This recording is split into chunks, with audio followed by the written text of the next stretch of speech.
In our introduction to Dante Alighieri and his Divine Comedy, we will start with a thought-provoking quote as we journey together. We'll first look into Dante's background. It is very important to note that he comes from nobility. Remember, during this time, coming from nobility gave you access to opportunities many commoners could not receive. He was also born in Florence, Italy, which currently houses the Florence Cathedral, also known as the Duomo. Inside the Duomo is an amazing rendition of Dante's vision of the entire Divine Comedy, starting from hell, going into purgatory, and then eventually ending up in heaven.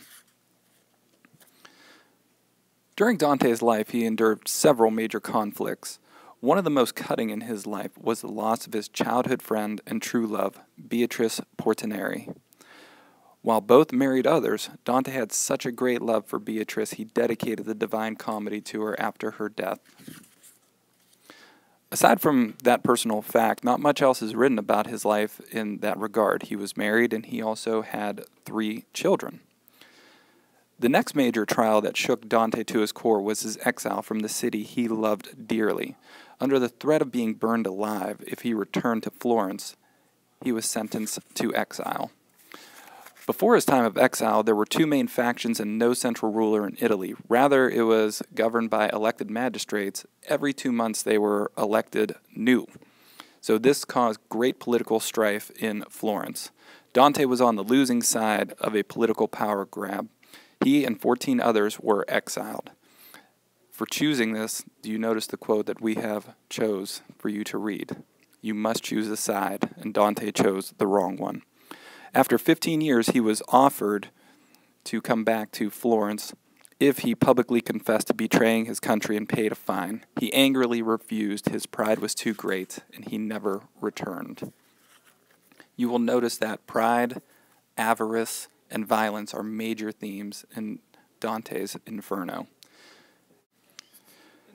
Before and during the time of Dante, it was considered the Renaissance. Arts and sciences flourished under the rebirth of learning.